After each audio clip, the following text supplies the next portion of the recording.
ya maneno ninayoongea pia. Lakini mimi nilishakajitoa muhanga tayari. Kwenye nyumba za ibada. Lazima uroge waumini ili watulie. Ukimwambia lete hela zote benki, sawa baba. Kwenye baadhi lakini. Kwenye baadhi lakini sio asilimia zote, lakini kwenye baadhi. Kwa sababu watu wamepigwa, watu wamekuwa masikini.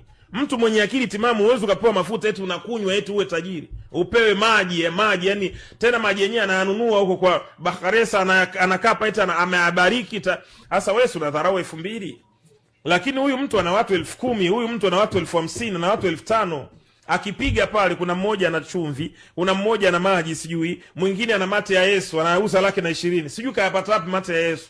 Mwingine ana kiboko cha Musa, mwingine ana kipande cha sijui, mwingine vikorokoro vile. Kwa mtu mmoja ana vifaa, wanaita vifaa vya upako. Kwa mtu mmoja peke yake anaweza kaondoka pale 240,000 mfanyaje? Imeondoka isho. Nunua hiki, nunua hiki, nunua hiki. Sasa kwa watu wale, huyu mtu tayari ana bilioni 2, bilioni 3. Unadhani Prophet, tumefikaje huku? Tumefika kwa sababu hizi imani zimekuwepo miaka na miaka. Tumefika huko kwa sababu ya shida tulizonazo. Tumefika huko sababu ya watu kutokuwa na misimamo. Unaona vizuri, wakati mwingine na serikali pia lazima pia tuongee vitu kama hivi. Lazima iwe inapiga jicho. Yaani sio tu kila kitu kinaibuka basi, hata kama kuna uhuru wa kuabudu basi lazima waangalie kama ambavyo watu wana uhuru wa kuongea, si ndio? Kuna vingine uwezi ukaongea hata kama una uhuru wa kuongea. Kwa sababu kuna mipaka. The same pia serikali lazima iangalie kwamba hivi hii imani kweli ni imani kweli? Mnamuita hata wewe mchungaji, hebu tuambie, hebu tuoneshe hata kwenye kitabu tu. Kweli imeandikwa huko hayo unayoyafanya? Kutawaza wanawake wako uchi. Mtu yuko kule Salasala alikuwa anaogesha watu kwenye pipa. Sasa wewe unamuogesha mdada kwenye pipa, hana nguo, na wewe mwenyewe ni mchungaji na una nguvu za kiume. Ukutane na mdada unamshikashika kwenye kalio hivi, unaweza ukashika kalio la mwanamke wa Kiafrika usishtuke? Mimi mwenyewe siwezi, mchungaji. Siwezi kumshika mwanamke yuko uchi eti nimshike nimuoshe nguo. Siwezi, sina huo ujasiri. Kuna mahubiri ya namna hiyo. Wanafanya hivyo vitu vya ajabu kabisa.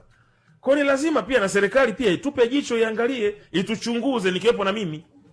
Kwamba tunayoyafanya ni kweli, ni utumishi kweli wa Mungu. Target yetu tunapokwenda kuomba maombi Wizara ya Mambo ya Ndani ya nchi, kwamba tunataka tuanzishe huduma, zile katiba zetu ndo zinatuongoza kwa haya tunayoyafanya. Kwa sababu kuna kurudisha mrejesho Wizara ya Mambo ya Ndani. Kwamba hebu mchungaji IPM tuambie mwaka huu nini ambacho umekifanya kwenye huduma yako. Na wao wana maafisa wa usalama taifa walioko ndani ya nyumba za ibada, wapeleke ripoti za kweli kule. Kwa bwana kuna hiki Oscar. Kwa staili hiyo mambo yatapungua, lakini otherwise mama zetu watazidi kuwa masikini, utapeli, watu wanatapeliwa mpaka nyumba. Nenda kwa RPC hapo. Umuulize afande, ni vile tu jeshi la polisi la Tanzania linatustiri. Na lishukurugu sana ili jeshi lingeamua kuexpose mambo ya wachungaji, msinge kanyaga kanisani tena. Wachungaji wanafanya mambo ya ajabu, wanatapeli watu, nyumba za watu, wanachukua magari, wanabaka, wanafanya vitu vya ajabu.